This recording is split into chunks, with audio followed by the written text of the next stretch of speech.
Verse 24 to 30. Lumapit naman ang tumanggap ng 1,000 salaping ginto at sinabi, "Alam ko pong kayo'y mahigpit at pinipitas ninyo ang bunga ng hindi ninyo itinanim at inaani ninyo ang hindi ninyo inihasik. Natakot po ako kaya't ibinaon ko sa lupa ang inyong salaping ginto. Heto na po ang salaping iniwan ninyo sa akin." Sumagot ang kanyang Panginoon, "Masama at tamad na lingkod.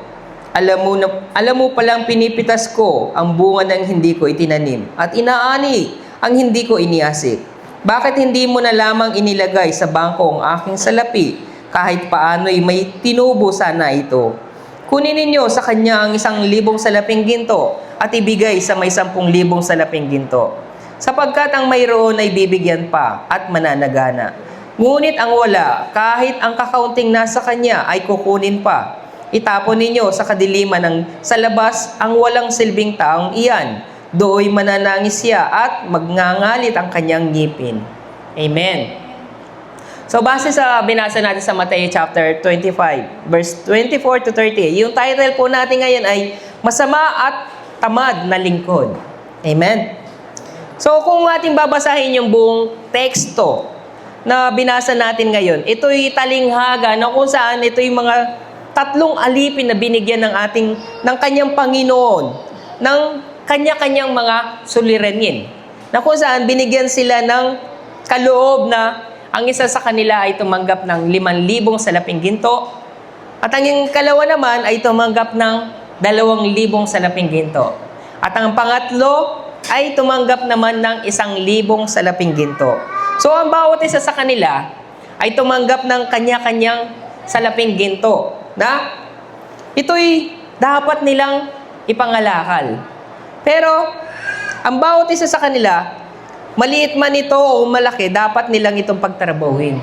So, ang bawat isa sa kanila na tinanggap nilang salaping ginto, parang yung dalawa kasi na una na tumanggap ng 5,000 at 2,000, kung babasahin natin yung Biblia, hindi binanggit dito kung ano ang dapat nilang gawin na trabaho para sa bagay na ito. Hindi sinabi doon kung ano bang dapat nilang gawin. Hindi iniutos, basta ibinigay sa kanila yung pera, salaping ginto, na kung saan, basta lang iniwan sa kanila ng kanilang Panginoon. Pero kung babasahin natin dito, magtataka tayo, yung tumanggap ng 5,000 at 2,000, alam na nila kung anong gagawin nila.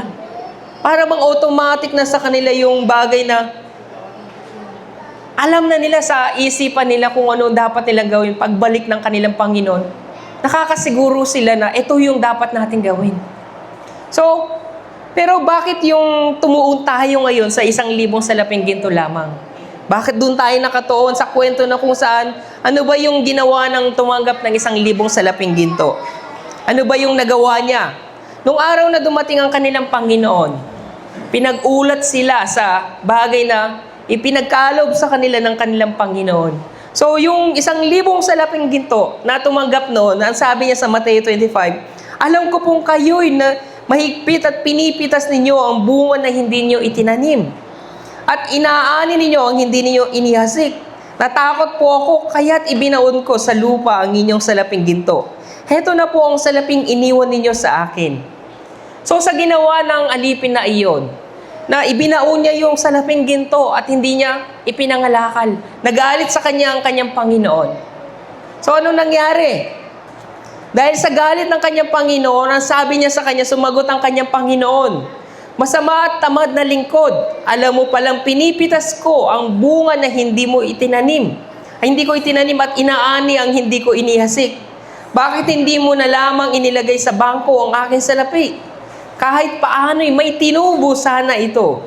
Kunin ninyo sa kanya ang 1,000 salaping ginto at ibigay sa may 10,000 salaping ginto. Sapagkat ang mayroon ay bibigyan pa at mananagana, ngunit ang wala kahit kakaunting nasa kanya ay kukunin pa." Ano ang naging kaparusahan sa kanya ng kanyang Panginoon? Ang sabi niya, "Itapon ninyo sa kadiliman sa labas ang walang silbing taong yan, dooy mananangis siya at magngangalit ang kanyang mga ngipin." So, ang naging kaparusahan sa kanya, sa huli ay tinapon siya sa impyerno. Itinapon siya sa impyerno, yung taong tamad na yun na sinasabi na bilang kabayaran ng kanyang ginawa. So yun yung naging kabayaran ng ginawa niyang pagkakasala sa kanyang Panginoon, na kung saan ibinigay sa kanya, ipinagkatiwala sa kanya 1,000 salaping ginto, ngunit hindi niya ito ipinangalakal. Dahil hindi niya alam kung ano bang dapat niyang gawin, dahil hindi niya nauunawaan kung ano nga ba ang kalooban ng Panginoon para sa kanya. Maging tayo man, binibigyan tayo ng kaloob ng ating Panginoon. Paano kaya natin maunawaan ang kaloob ng Panginoon para sa atin? Maari ba natin siya tanungin, Lord, ano bang kalooban mo? Pero kung babasahin natin yung kabuang kwento, hindi na nagtanong yung tumanggap ng 5,000 tsaka 2,000 agad. Kung babasahin natin dun, agad-agad. Nagtrabaho sila at ipinangalakal nila iyon. So wala nang question sa harapan ng Panginoon kung anong dapat nilang gawin. Matik na yun. Matik na yung dapat nilang gawin. Tayo, bilang mga mananampalataya, meron tayong mga kaloob na ibinigay sa atin, pero ginagawa ba natin ito na matik? Kinakailangan pa tayong i-push. Kinakailangan pa tayong paluin ng Panginoon bago tayo kumilos sa mga bagay na ibinigay sa atin ng ating Panginoon. Hindi natin agad nalalaman kasi nga, hindi natin lubos na kilala ang ating Panginoon. Katulad na lamang ng nakatanggap ng 1,000 salaping ginto, sinasabi niya, ano sabi niya? Nakikilala ko ang Panginoon. Kilala kita, Lord, sa buhay. Kilala kita, Lord. Pinipitas mo yung hindi mo inihasik. So, ibig sabihin lang na tumanggap nung kilala niya pala ang Panginoon, pero bakit hindi niya ginagawa ang kalooban ng Panginoon? Tayo, as a Christian, Kristiyano tayo, mananampalataya tayo, kilala natin ang ating Panginoon. Pero ang tanong, ginagawa ba natin ang kalooban ng ating Panginoon? So, sa huli, ang nangyari sa kanya, itinapon siya sa impyerno dahil hindi niya sinunod yung kalooban ng kanyang Panginoon. So mga kapatid, tayo, gaano kaya natin nakikilala ang Panginoon sa buhay natin? Gaano tayo kasigurado na, sure ka ba nagpupunta ka ng langit? Sure ba tayo na tayo makakapunta ng langit? Gaano nyo kakilala ang ating Panginoon? Katulad ng binasa natin ngayon, kilalang-kilala niya ang Panginoon. Alam niya kung sino ang Panginoon niya. Pero sa bandang huli, napunta pa rin siya sa impyerno. Tayo, may nagsasabi, basta ako, kilala ko si Kristo. Kilala ko siya, alam ko na si Kristo naipako sa krus. So, ibig sabihin, makakapunta na ako ng langit. Kilala ko si Kristo eh. Yung iba naman, basta ako, Kristiyano ako. Yung mga magulang ko, Kristiyano na eh. So, ipinanganak akong Kristiyano. So, ibig sabihin, makakapunta rin ako ng langit. Kilala ko si Kristo. Dahil ang mga magulang ko, Kristiyano na, ipinanganak din akong Kristiyano. Automatic na iyon. So, yung iba naman, basta ako. Nagagawa ko yung ministry ko. Basta ako, may pananampalataya ako, makakapunta na ako ng langit. Yung iba naman, ako alam ko yung buong Bible. Nakakapag-memorize pa nga ako ng buong Bible. Alam ko yung lahat na nakasaad mula Genesis hanggang Revelation. Kabisado ko yung Bible. So, ibig sabihin, kilala ko si Jesus. Makakapunta na ako ng langit. So, yun ba yung batayan?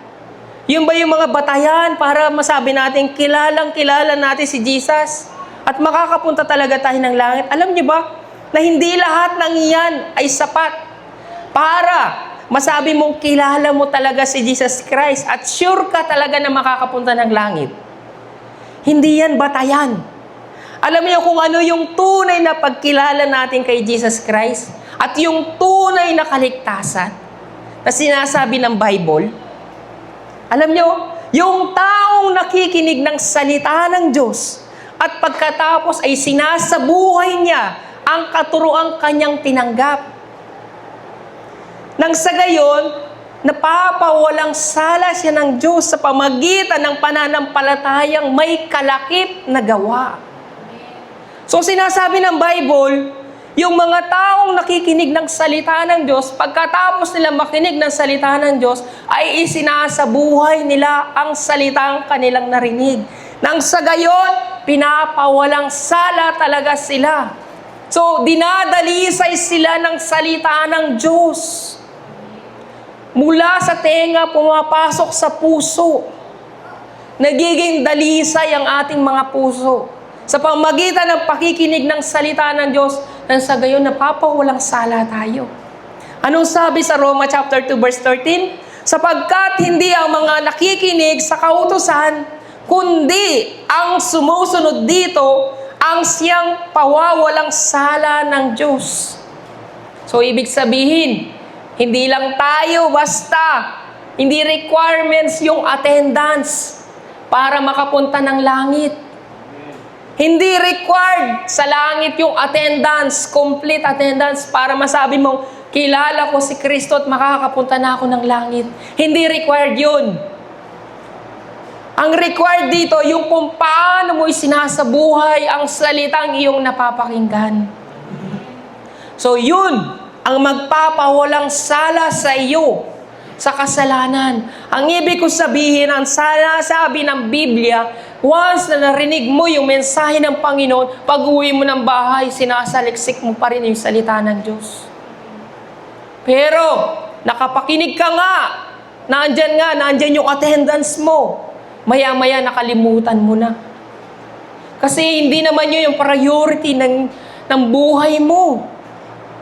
Ang para sa iyo, Kristiyano ka na, ligtas ka na, makakapunta ka na ng langit, kilala mo na si Kristo sa buhay mo. Sure ka na makakapunta ng langit. Pero hindi ganoon ang sinasabi ng Biblia. Kaya nga sabi niya sa Roma chapter 1 verse 4, sapagkat napawalang sala na tayo sa pamamagitan ng ating pananampalataya, mayroon na tayong mapayapang relasyon sa Diyos sa pamamagitan ng ating Panginoong Jesucristo. Sa pamamagitan ng pananampalataya kay Jesucristo, tinamasan natin ngayon ang kagandahang loob ng Diyos at tayo'y nakakabahagi sa Kanyang kaluwalhatian. Hindi lamang yan, ikinagagalak din natin ang mga kahirapang ating tinitiis.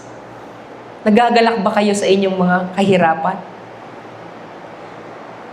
Dahil alam natin ito'y nagbubunga ng pagtitiyaga. At ang pagtitiyaga ay nagbubunga ng katatagan. At ang katatagan naman ay nagbubunga ng pag-asa. So, mga kapatid, nagagalak ba tayo sa kahirapang ating tinitiis ngayon? Natutuwa ba tayo na tayo naghihirap? Natutuwa ba tayo na tayo dumaranas na marami mga pagsubok? Natutuwa ba tayo sa mga nangyayari sa buhay natin? Reality, hindi. Reality, hindi. Yun ang katotohanan na hindi natin matanggap kung bakit nararanasan natin itong mga bagay na pagsubok na ito sa buhay natin. Samantalang Kristiyano na tayo. Samantalang naglilingkod na tayo sa Panginoon. Reality, hindi natin matanggap yung mga pagsubok sa buhay natin. Kung titignan natin ang Panginoon, kapag niloob niyang subukin tayo, at nanatili ang Panginoon na siya'y tahimik, walang-wala tayong magagawa diyan. Kapag niloob niya mananahimik siya, mananahimik talaga ang Panginoon. Pag niloob niyang bigyan ka ng pagsubok, bibigyan at bibigyan ka ng pagsubok ng Panginoon. Wala tayong magagawa doon. Pero tayo, na nagsasabing kilala natin si Jesus Christ, kaya ba nating tiisin yung hirap na dinadanas natin ngayon? Magagawa ba nating magalak sa kabila ng kahirapan na meron tayo? Magagawa ba natin na sundin ang kalooban niya kahit hirap na tayo? Kahit gusto na nating sumuko sa buhay natin, magagawa ba nating magpuri sa Panginoon?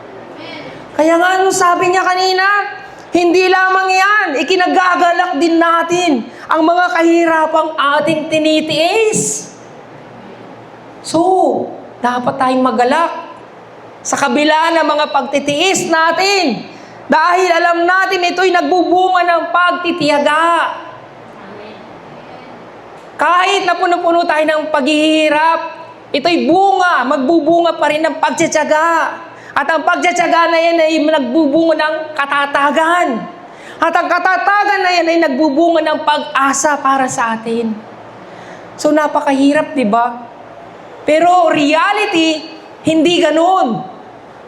Hindi ganoon. Ang bunga ng pagtitiis ay pagtsatsaga. May pagtsatsaga ba tayo?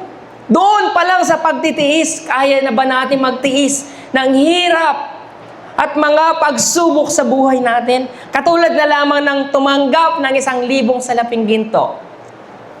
Kilala niya daw ang Diyos. Pero sa kabila ng pagkilala niya sa ating Diyos, naging matiisin ba siya? Hindi nga niya naisipang maging magtiis. Anong ginawa niya? Ibinaon niya yung salaping gintong tinanggap niya. Isa pa lang yun isang 1,000 salaping ginto pa lang, na-stress na siya. Hindi pa nga siya nagtatrabaho na-stress na siya. Pagkatanggap pa lang sa kanya ng 1 suliranin, na-stress na siya. Ibinaon agad niya para na sa gayon, wala nang problema. So tayo mga kapatid, punong-puno ba tayo ng pag-asa?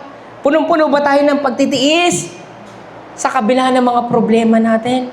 Isa pa lang yun na-stress na agad siya. Nakaisip siya ng paraan para mawala yung hirap na dinadanas niya. Ibabaon ko na lang to kaysa may stress ako.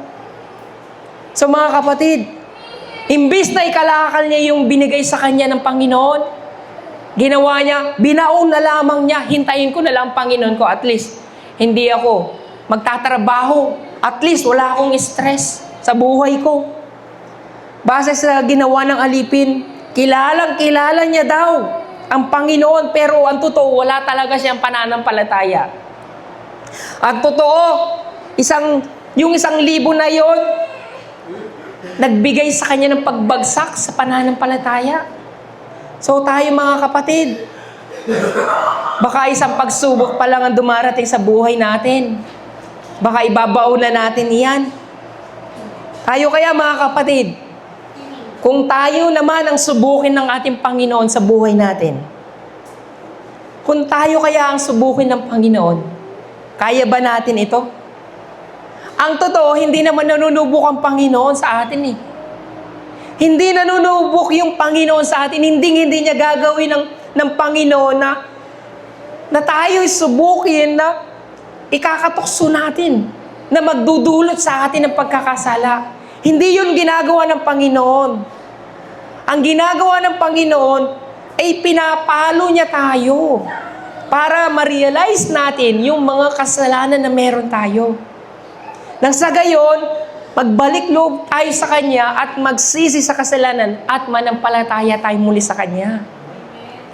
Pero hindi niya tayo dadalhin sa isang pagsubok na kung saan magbibigay sa atin ng pagkatukso sa kasalanan.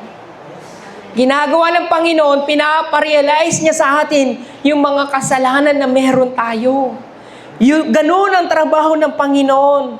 Pero sinasabi lang naman natin na sinusubok tayo ng Panginoon dahil ang bawat pagsubok sa buhay natin, alam niyo kung bakit? Yung bawat pagsubok na dumarating sa buhay natin, minamasama natin iyon. Minamasama natin yung mga bagay na pagsubok na binibigay sa atin ng ating Panginoon. Kaya nasasabi natin sinusubok tayo ng ating Panginoon. Ang bilis kasi nating magbago ng isip. Ang bilis kasi nating magbago ng attitude. Ang bilis mawala ng pananampalataya natin. Nasasabi lang natin na sinusubok tayo ng Panginoon kasi hindi natin gustong sinusubok tayo. Kasi ayaw natin na nabibigatan sa buhay natin. Ayaw natin ng mga problema. Ayaw natin ng stress. Katulad ng 1,000 salapi. Binaon. Ayaw ko ng problema. Ibabaon ko na lang. Imbes na magmukmuk kayo sa mga pagsubok sa buhay niyo, sa mga problema ninyo, bakit hindi na lamang ninyo tignan ang Panginoon? Bakit hindi na lamang kayo manalangin? Bakit hindi na lang tingnan ninyo yung mga problema niyo as a blessing? Maging masaya na lang kayo. Sa mga bagay na tinanggap ninyo, gaya ng sinabi ng Santiago chapter 1 verse 3, dapat ninyong malaman na napapatatag ang ating pananampalataya sa pamagitan ng mga pagsubok. So, hindi kabigatan ng mga pagsubok, kundi katatagan sa pananampalataya. Kabaligtaran sa iniisip natin. Pagsubok, kahirapan yan, Lord. Ayoko ng ganyan. Pagsubok, ayoko ng ganyan, Lord. Stress lang yan, Lord. Pero ano sabi niya? Dapat ninyong malaman na napapatatag ang ating pananampalataya sa pamagitan ng mga pagsubok. So, blessing pala sa atin yung mga pagsubok na yan. Blessing! Pagpapala. Pagsubok to blessing.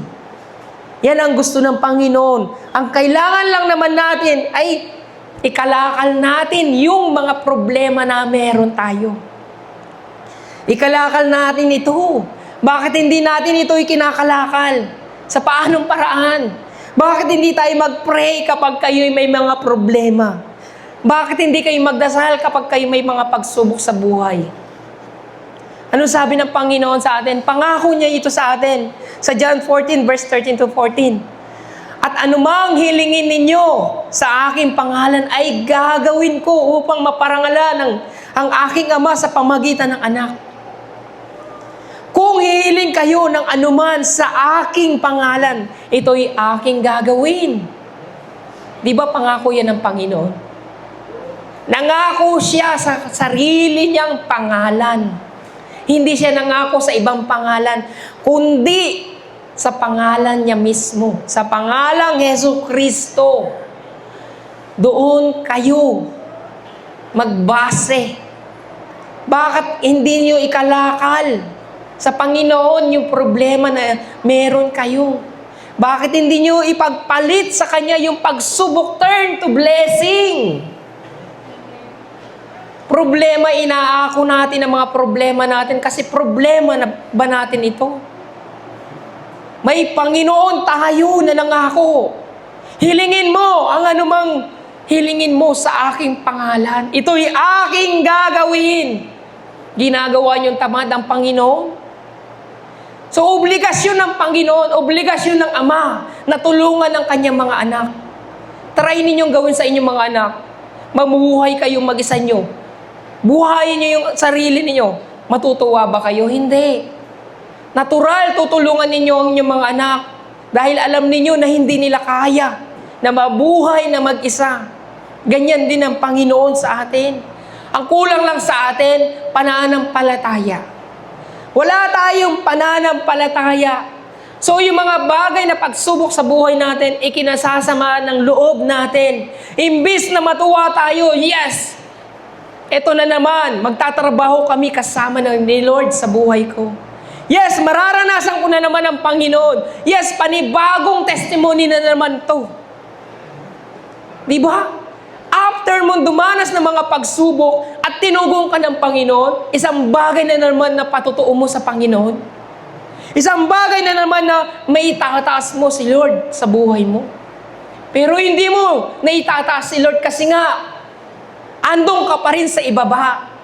Andong ka pa rin, baon na baon ka pa rin sa mga problema na meron ka. Hindi ka pa rin nakakaalis sa mga problema mo. Kasi magpahanggang ngayon, hindi mo pa isinusuko sa Panginoon. Paano ka tutulungan ng Panginoon kung hindi ka tumatawag sa Kanyang pangalan? Tumatawag ka nga sa Kanyang pangalan, pero asan yung pagtitiis mo? Tumawag ka ngayon, gusto mo ngayon din, tutugunin ka ng Panginoon. Asan doon yung pagtitiis? Asan doon yung pagtsatsaga? Asan doon yung pag-asa? Wala lahat. Nagdarasal ka lang sa Panginoon. Humihingi ka lang sa Panginoon. Gusto mo, agad-agad, babagsak sa iyo. Kinakailangan magkaroon kayo ng bonding ni Lord. Maging masaya ka habang lumalakad. Maghintay ka ng tugon ng Panginoon sa buhay mo. Katulad ng 1,000 salaping ginto, binaon niya lang. Huwag ninyong ibaon yung pag-asa na binibigay sa inyo ng Panginoon. Huwag niyong sarilinin yung mga bagay na iyan. Ikalakal ninyo sa harapan ng Panginoon. Ang solusyon sa problema hindi babagsak sa inyong harapan. Kinakailangan ninyo makipag-connection sa Panginoon. Kinakailangan ninyo ng matagumpay na pananampalataya. Para mapagtagumpayan ninyo yung mga pagsubok sa buhay nyo through prayer. So magdasal tayo. Ngayon, paano natin masasabing kilala natin si Jesus Christ? Paano natin masasabing kilalang-kilala natin siya? Sa simpleng mga pagsubok pa lang ay bumibitiw na tayo. Di ba? Kaya nga sabi sa 1 John, chapter 2, verse 4, ang nagsasabing nakikilala ko siya, ngunit hindi naman sumusunod sa kanyang mga utos, ay sinungaling at wala sa kanya ang katotohanan. Maraming ganyan. Kristiyano ako. Pinanganak akong Kristiyano. Alam ko ang Biblia. Pero wala naman pagsunod sa salita ng Diyos. Pero pagdating sa kanya mga kahilingan sa Panginoon, apuradang-apurada siya sa Panginoon. Walang Diyos, hindi ako tinutugon ng Diyos. Pero yung sinasabi ng Panginoon, sundin mo ang aking mga utos, pero hindi naman sinusunod. Pag siya na ang nag-utos sa Panginoon, nakakala mo, siya ang Panginoon ng mga Panginoon. Sa mga kapatid, sino mo nagsasabing kilala niya si Kristo, pero hindi naman namumuhay sa salita ng Diyos, ay sinungaling sa harapan ng Panginoon. Wala sa kanya ang katotohanan. Sinungaling ka. Kapag sinabing wala sa iyo katotohanan, sinungaling ka sa harapan ng Panginoon. Dinadaya mo lang yung sarili mo. Sariling pananampalataya lang na meron ka. Ang bawat isa sa atin ay binigyan ng kaloob ng Panginoon. Kaloob na mula sa Holy Spirit. Ang bawat isa sa atin ay ginagamit ng Panginoon para parangalan siya. Para papurihan siya. Ang bawat isa sa atin ay pinagkalooban ng kakayahan para gamitin ng Panginoon sa araw na ito. Katulad ng tumanggap ng 5,000 salaping ginto, 2,000 salaping ginto, 1,000 salaping ginto, ang bawat isa sa kanila, iba-iba yung antas na tinanggap nila. Ganon din sa atin. Hindi porke mababa ang posisyon mo, wala ka ng halaga dito. Ang bawat isa sa atin ay may halaga. Ang bawat isa sa atin ay kumikilos batay sa natanggap mo mula sa Holy Spirit. So ang bawat isa sa atin ay kinakailangan natin. Kinakailangan natin ang worship leader. Kinakailangan din natin ang gitarista, ang drummer, ang preacher. Ang bawat isa sa atin ay magtatrabaho sa kanya-kanyang posisyon. Ang bawat isa sa atin ay dapat maging responsible. So sa ating tungkulin, sa harapan ng Panginoon, dapat nating gampanan iyan.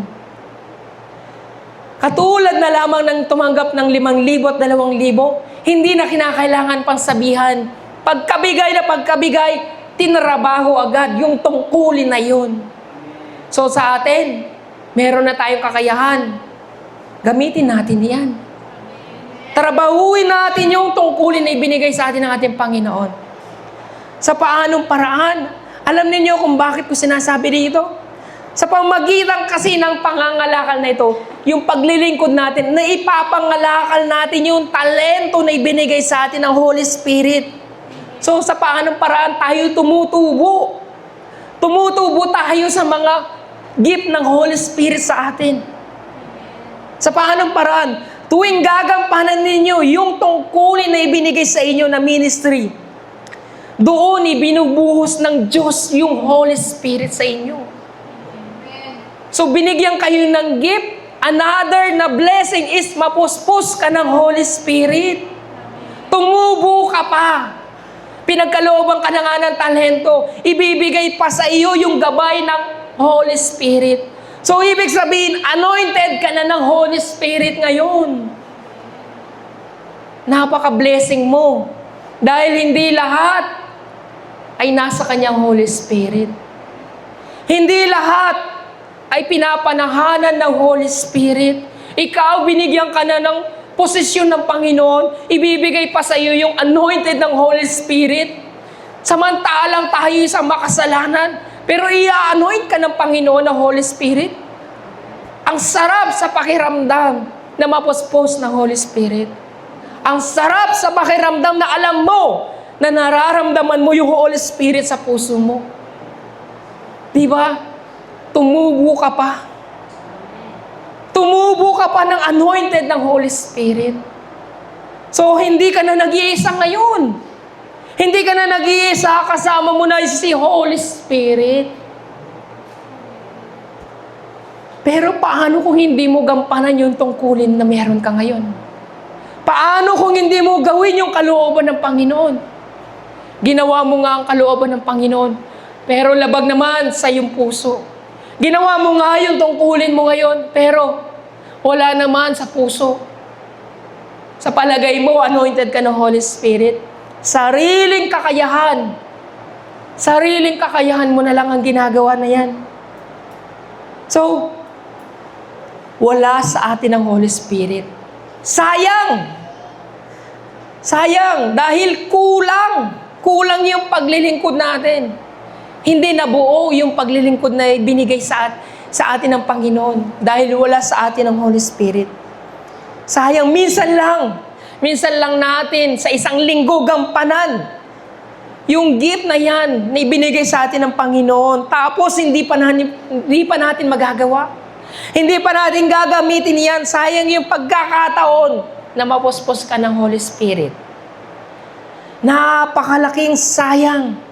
Sabi nga ng Panginoon, 6 na araw kang magtatrabaho. Pero sa araw na 7 araw, ay magpapahinga ka dahil ito'y araw ng Panginoon. 6 na araw! Sa palagay ninyo, sa 6 na araw na yun ay yung pagtatrabaho, kaya niyong puspusin yung sarili niyo ng Holy Spirit? Kaya niyo bang i-maintain yung 6 na araw na yun na puspos ka ng Holy Spirit? Kaya niyo ba? Habang nagtatrabaho ka, anointed ka ng Holy Spirit. Habang nasa trabaho ka, nandyan, nakakausap mo Holy Spirit. Kaya ba? Kaya niyo ba yung maranasan yung Holy Spirit araw-araw na masaya ka, na nakikipaglaban ka sa mga pagsubok sa buhay mo? Na nandyan pa rin ang Holy Spirit? Palagay ko hindi. 6 na araw, nagtatrabaho tayo. Focus tayo sa buhay natin. Inallowed na ng Panginoon yun. Sige na. Pagbibigyan ko kayo 6 na araw. Magtrabaho kayo. Pero sa 7 araw, i-anoint ko kayo ng Holy Spirit. Nang sa gayon, maibigay nyo sa akin ng buong buo yung pagsamba na yun. Biruhin ninyo ang Panginoon pang gumagawa ng lahat.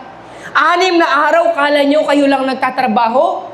Nagrereklamo tayo sa Panginoon, 1 araw lang ibinibigay natin sa Panginoon, nagrereklamo pa tayo. Pero hindi nyo ba alam, yung 6 na araw pagtatrabaho ninyo, hindi kayo yung nagtatrabaho, kundi ang Panginoon mismo ang nagtatrabaho. Sa likod niyan, si Lord yung nagtatrabaho, hindi kayo.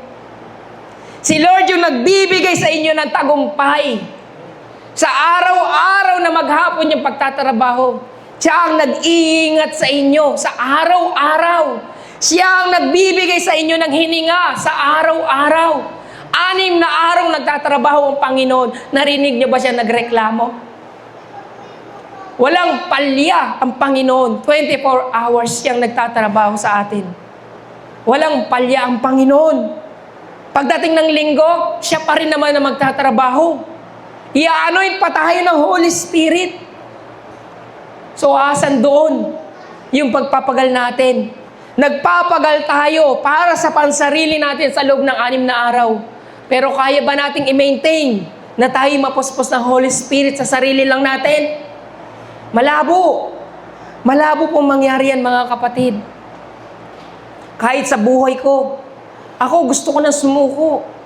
Sinasabi ko sa Panginoon, Lord, naglilingkod naman ako sa iyo. Gusto ko na sumuko, Lord, kung hindi mo naman ako pagpapalain sa buhay ko. Kung hindi mo naman ako tutugunin sa aking mga panalangin. Mas mabuti pang tumigil na ako sa pangangaral. Kahit yung pastor sumusuko. Kahit yung pastor, pare-pareho tayo na nakakaramdam Na iisa lang yung damdamin natin tuwing tayo sasabak sa mga pagsubok. Dumarating din sa point na ako, gusto ko nang tumigil. Kahit anong gusto kong gawin. Lord, pwede ba magpakasama na lang? Baka sakali, pagpalain pa ako. Dahil ang pamumuhay sa salibutan, makukuha mo lahat ng gusto mo. Pero ang paglilingkod sa Panginoon, napakahirap. Punong-puno ng pagsubok, punong-puno ng kahirapan. Dahil yan ang katotohanan sa pagsunod natin sa Panginoon. Sabi niya nga, di ba? Ang pagsunod sa Kanya ay punong-puno ng pagtitiis. Pasanin mo yung krus at sumunod sa akin. Para sa akin, Lord, gusto ko nang sumuko. Hindi ako sumusuko sa paglilingkod, kundi sukong-suko ako sa mga pagsubok na meron ako. Ganun ako. Ayoko na maglingkod, Lord.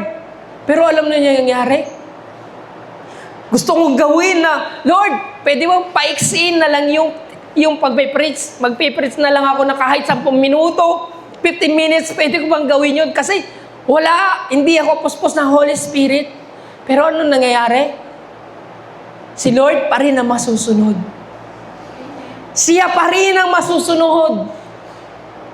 Kinakailangan mo, anak, na magtiis. Kinakailangan mong gampanan pa rin yung tungkulin na ibinigay ko sa iyo. Gaano man kalaki yung problema mo, gaano man kalaki yung mga pagtitiis mo, kinakailangan mo pa rin masunod ang kalooban ko. Hindi ang iyong kalooban, kundi ang kalooban ko ang dapat masunod dito. So mga kapatid, ang hirap na maintain yung puspos tayo ng Holy Spirit. Yung kaloob sa atin ng Panginoon, blessing na sa atin yan. Kaya huwag niyong sayangin ang pagkakataon na kayo mapuspos ng Holy Spirit. Ito lang yung time. Ito lang yung time na kung saan mararanasan mo yung kapuspusan ng Holy Spirit. Sa bawat isa sa atin, ito yung pagkakataon natin. Iba-iba yung pagkakilala natin sa ating Panginoon. Ang bawat isa sa atin ay may kwento kung paano niya nararanasan si Lord sa buhay niya. Maaring nararanasan mo siya habang nagigitara ka. Maaring nararanasan mo siya habang naglilid ka ng worship. Maaring nararanasan mo siya habang ikaw ay nagdarasal. Maaring nararanasan mo yung Panginoon habang nagpipreach ka ng gospel. Iba-iba. Iba-iba tayo ng kwento kung paano natin nararanasan si Lord. Iba-iba kung paano natin may deliver na masasabi natin kilala natin ang Panginoon. Pero paano kung hindi niyo ginagamit yung ibinigay sa inyo na tungkulin ng ating Panginoon? Paano kung ibabaon na lamang natin ito? So mga kapatid, huwag ninyong sayangin ang pagkakataon ni binibigay sa inyo ng ating Panginoon. Huwag ninyong sayangin yung gift na ibinigay sa inyo ng Panginoong Jesucristo. Pagyamanin niyo ito. Nang sa gayon, pagpalain kayo ng ating Panginoong Jesucristo. Ito'y pag-asa na binibigay sa atin, hindi lamang para sa mundong ito, kundi para sa buhay na walang hanggan. Yan ang pangako sa atin ng ating Panginoon. So mga kapatid, sa buhay natin, ang Panginoon ay kumikilos sa atin. Siya ang nagbibigay sa atin ng kalakasan para mapagtagumpayan natin ang lahat ng mga pagsubok sa buhay natin. So dahil ang Panginoon, siya na mismo yung tumutulong sa atin, magagawa natin ang lahat ng bagay na yan. Walang imposible sa ating Panginoon. So, huwag ninyong ibaon yung binigay sa inyo ng Holy Spirit. Huwag ninyong ibaon. Kaya nga sabi niya sa Mateo 25, di ba? Yung binasa natin, masama at tamad na kalingkod. Kunin niyo sa kanya ang 1,000 salaping ginto at ibigay sa may 10,000 salaping ginto. Sapagkat ang mayroon ay ibibigyan pa at mananagana. Ngunit ang wala kahit ang katiting na nasa kanya ay kukunin pa. Itapon ninyo sa kadiliman, sa labas ang walang silbing tahong yan. Do'y mangangalit ang kanyang mga ngipin. So mga kapatid, impyerno ang kababagsakan ng taong hindi sumusunod sa kalooban ng ating Panginoon. So, ang dapat nating ibinabaon dito mga kapatid, hindi yung kaloob ng Holy Spirit. Alam nyo kung anong dapat nating ibaon? Ang kasalanan. Yan ang dapat nating ibaon. Ibaon ninyo ang kasalanan, hindi ang kaloob ng Holy Spirit. Yun ang dapat nating ibaon. Dahil 2,000 years ago, ang ating Panginoong Jesucristo, naparito na siya para mag-alay ng buhay. Inihandog niya ang kanyang buhay para sa kapatawaran ng ating mga kasalanan. Ang dugo mismo ni Kristo ang siyang dumanak doon sa krus nang sa gayon matubos tayo sa lahat ng ating mga pagkakasala. Isang bagay ang sinabi niya, wala nang pantubos para sa inyong mga kasalanan. Ngayon, naranasan ninyo yung mga bagay na espiritual. Habang dinadanas nyo yan, kapag kayo'y tumalikod, wala nang second chance. Wala nang handog na may handog para sa kapatawaran ng kasalanan. Kaya huwag tayo maging kampante na tayo'y makakapunta ng langit. Huwag tayo magpakampante habang ginagawa natin ang ministry natin. Dapat magsisi tayo sa ating mga kasalanan. Yan ang ibaon ninyo sa lupa. Yan ang ipangalakal ninyo. Hingin ninyo ng tawad ang inyong mga kasalanan sa harapan ng Panginoon. Nang sa gayon, patatawarin kayo ng ating Panginoong Jesucristo sa inyong mga kasalanan. 2,000 years ago, ibinaon na yan ng Panginoon. Noong ang ating Panginoong Jesucristo ay mamatay, inilibing. Noong siya'y muli mabuhay, nailibing na ang ating mga kasalanan. So lahat ng yan ay hindi na dapat nating balikan. Huwag na tayong mamuhay pa sa kasalanan. Ipinagkaloob sa atin ng Holy Spirit nang sa gayon, mamuhay naman tayo na maka-spiritual. Pero, sinasabi ng Biblia, ang namumuhay sa hilig ng laman ay walang bagay na pinapahalagan kundi ang mga bagay sa hilig ng laman. Ang mga namumuhay sa hilig ng laman ay walang kapayapaan, kundi nasa kanila ang kamatayan. Pero ang mga namumuhay sa Espiritu ay walang bagay na pinapahalagan kundi ang mga bagay na espiritual. Nasa kanila ang kapayapaan at ang buhay na walang hanggan. Kaya nga mga kapatid, maging masaya kayo tuwing araw ng linggo. Ito yung pagkakataon na ma-anoint kayo ng Holy Spirit. Ito yung pagkakataon na mararanasan mo yung kapuspusan ng Holy Spirit. Gamitin mo yung gift na ibinigay sa iyo, Panginoon. Ito yung pagkakataon mo para ibaon sa limot yung kasalanan. Hindi ka narito para ibaon mo yung gift na ibinigay sa iyo ni Lord. Nandito ka para lumapit sa Panginoon. Sa kabila ng mga pagsubok sa buhay mo, lalapit ka sa Kanya para maglingkod. I-anoint ka ng Panginoon. Si Lord mismo ang tutulong sa iyo. So, huwag ninyong ibahon yung kaloob sa atin ng ating Panginoong Jesucristo. Kaya mga kapatid, ang dapat nating ibinabaon, tandaan ninyo, kasalanan. Kasalanan dapat nating pagsisihan sa harapan ng ating Panginoon. Alam nyo, ano sinasabi sa Isaiah 58? Verse 1-9. Basahin natin ha. Sinabi ni Yahweh, sumigaw ka ng malakas, na malakas. Itaas mo ang iyong tinig gaya ng trompeta. Ang kasalanan ng bayan ko ay kanilang ipahayag. Sinasanggunin nila ako sa araw-araw.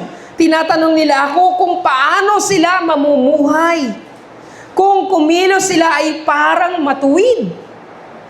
At hindi sumusuway sa mga tuntuning ibinigay sa akin ng matuwid na pasya. Nais nila'y maging malapit sa Diyos. Tanong ng mga tao, bakit hindi mo pansin ang pag-aayuno namin? Bakit walang halaga sa iyo kung kami may magpakumbaba? Kung hindi niya makita sa Isaiah 58, sagot ni Yahweh, pansariling kapakanan pa rin ang pangunahing layunin ninyo sa pag-aayuno. At habang nag-aayuno'y patuloy ninyong inaapi ang mga manggagawa. Ang pag-aayuno ninyo'y humahantong lamang sa karahasan. Kayo'y nagkakagalit at naglalaban-laban. Hindi tunay ang pag-aayunong ginagawa ninyo ngayon. Kaya tiyak na hindi ko papakinggan ang inyong mga dalangin sa akin. Ganyan ba ang pag-aayunong aking kaluluguran? Yan ba ang araw talagang nagpapakumbaba ang mga tao? Hinihiling ko ba na yumuko kayong tulad ng damong hinihipa ng hangin? O mahiga kayo sa sako at abo? Pag-aayuno na ba ang tawag ninyo diyan? Isang araw na nakakalugod kay Yahweh? Ganitong pag-aayuno ang gusto ko. Kung gawin ninyo, palayain ninyo ang mga di makatarungang ipinabilanggo. Kalagin ninyo ang tanikala, palayain ninyo ang mga inaapi at baliin ang mga pamatok ng mga alipin. Ang mga nagugutom ay inyong pakainin. Ang mga walang tirahan ay iyong patuluyin. Ang mga walang maisuot ay iyong bigyan ng mga damit. At sa mga nangangailangang mga kamag-anak ay huwag kayo magkakait. Kung magkagayon, sisikat ang liwanag sa inyo at matutulad kayo sa bukang liwayway. Hindi magtatagal at manunumbalik ang inyong kalusugan. Mahayag sa inyong unahan ang mabubuti ninyong gawa at sa inyong hulihan ay papatnubayan kayo ng kaluwalhatian ni Yahweh. Sa araw na iyon, diringgin ni Yahweh ang inyong dalangin. Kapag kayo'y humihingi ng tulong, sasabihin niya, naririto ako. Diba? So anong pag-aayuno? Ginagawa natin ang pag-aayuno tuwing may kailangan tayo. Pero ang gusto ng Panginoon sa atin na mawala, gusto ng Panginoon sa atin na ibaon natin, yung ugali natin, yung kasalanan na meron tayo. Dapat maging makatarungan tayo. Yun yung dapat na mawala sa atin. Yun yung dapat nating ipag-ayuno sa katawan na ito.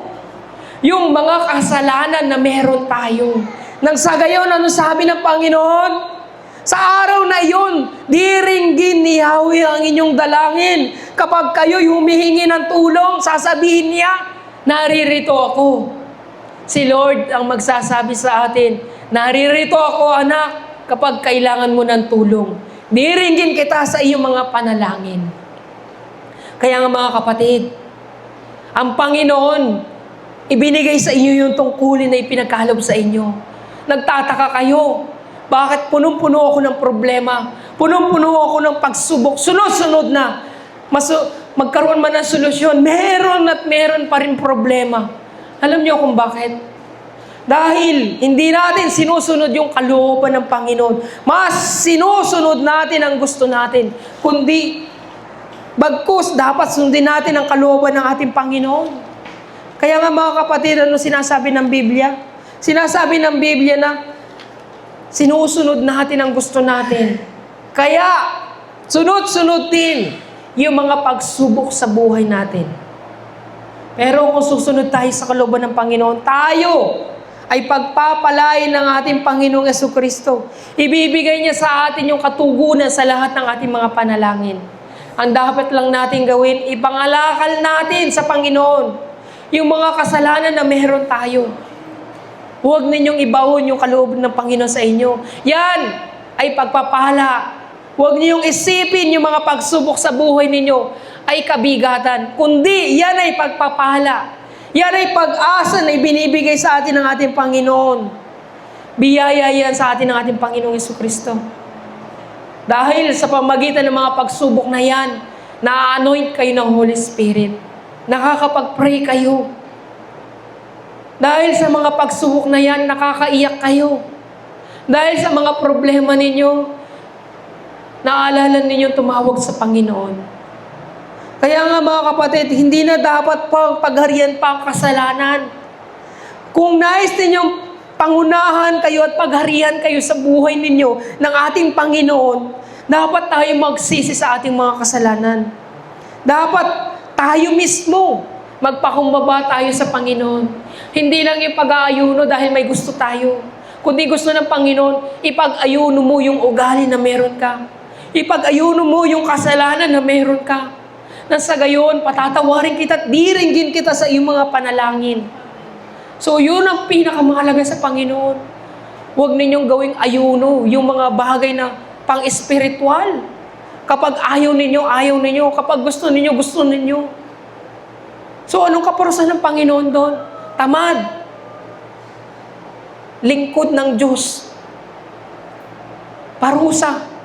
Doon sa kadiliman itatapon ka. At magngangalit ang iyong mga ngipin. Kaya nga sabi ng Panginoon, magsisi na tayo taligdan ng ating mga kasalanan. Pangako ng ating Diyos sa Isaiah 1. Isaiah 1 chapter 18. Halika kayo, tayo'y magpaliwanagan. Sabi ni Yahweh, gaano man kapula ang inyong mga kasalanan, kayo'y aking papuputiin tulad ng yelo at bulak. So, gaano man kalaki ang kasalanan na meron tayo, hindi batayan sa harapan ng Panginoon yan. Kundi kung anong kayang gawin ng Panginoon, kaya kanyang patawarin. Gaano man kalaki ang kasalanan na meron ka. Once na ikaw ay nagsisi sa iyong mga kasalanan, kaya kanyang ibalik sa kaputian, simputi ng yelo o bulak. Kaya kanyang i-anoint ulit ng Holy Spirit na magagawa mo muli yung tungkulin na ibinigay sa iyo ng Panginoon. Magagawa mo muli na parangalan at itaas ang iyong kamay para maitaas mo ang ating Panginoon. Magagawa muli na patutuhanan ng Panginoon sa buhay mo. So mga kapatid, patatawarin ka ng Panginoon gaano mang kalaki ang iyong mga kasalanan. Gaano mang kalakihan, lilimutin na ng Diyos ang iyong mga kasalanan at hindi na niya ito alalahanin pa.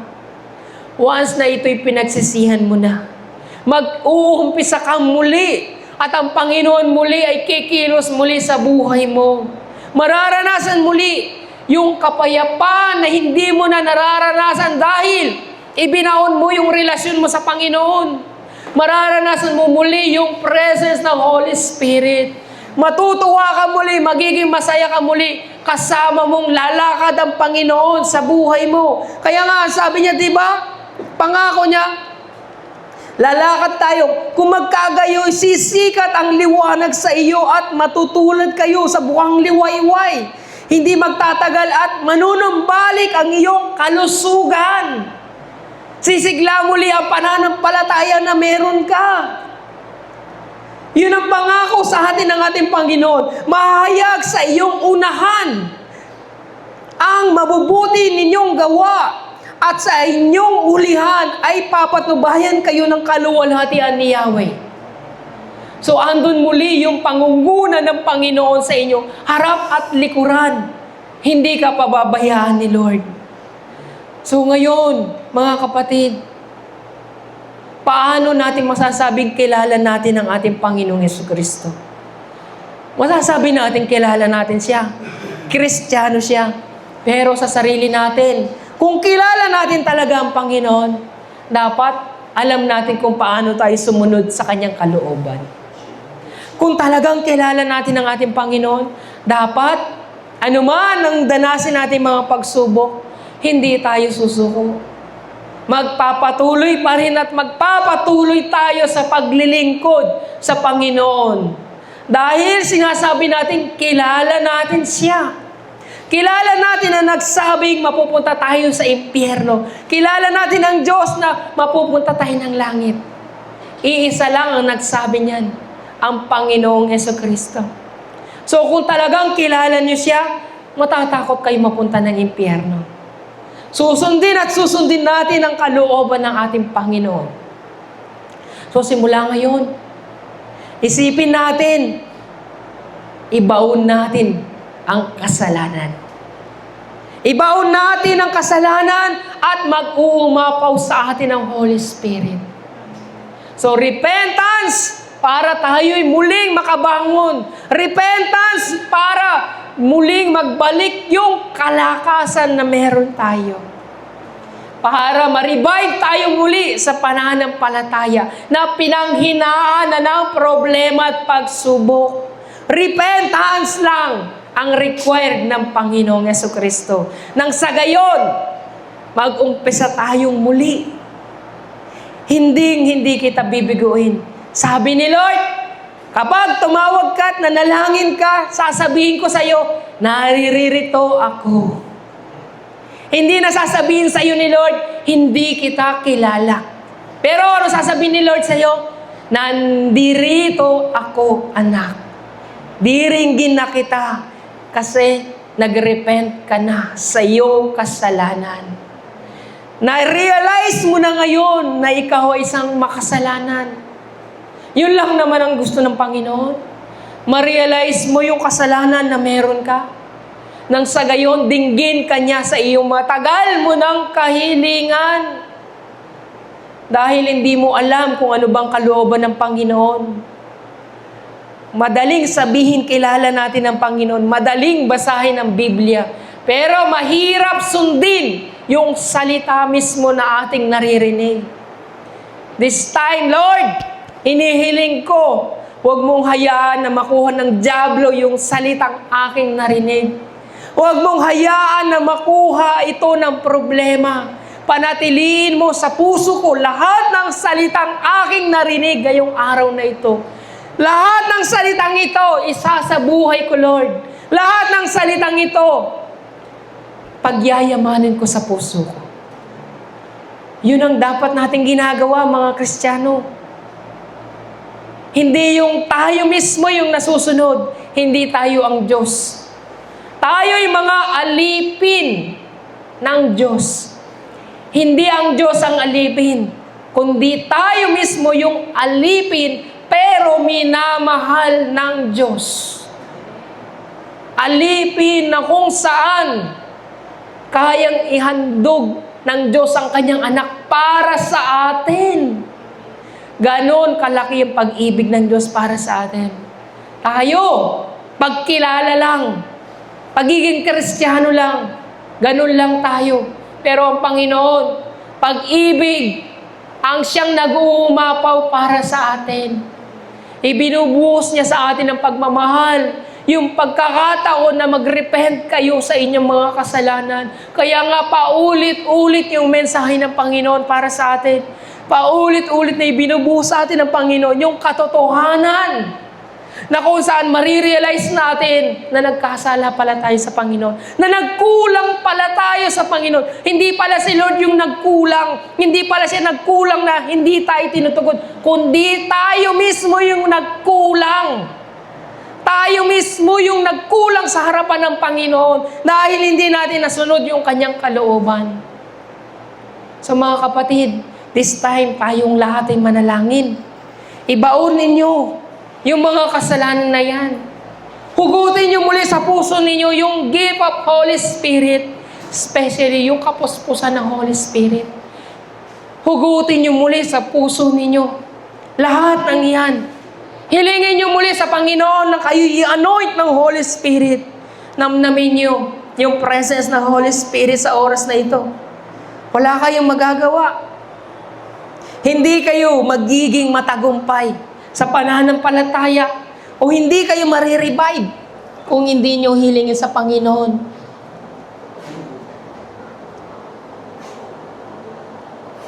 Yung repentance sa ating Panginoon.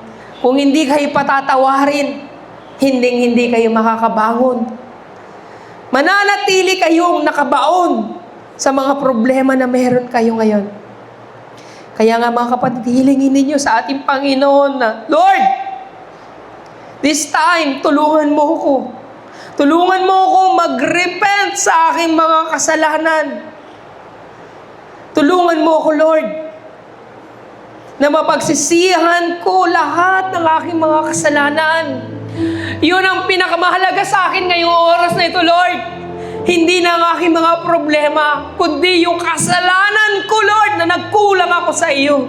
Yung kasalanan ko, Lord, na hindi ako marunong magtiis. Wala akong pagtatiyaga. Yun ang dapat kong hingin ng tawad.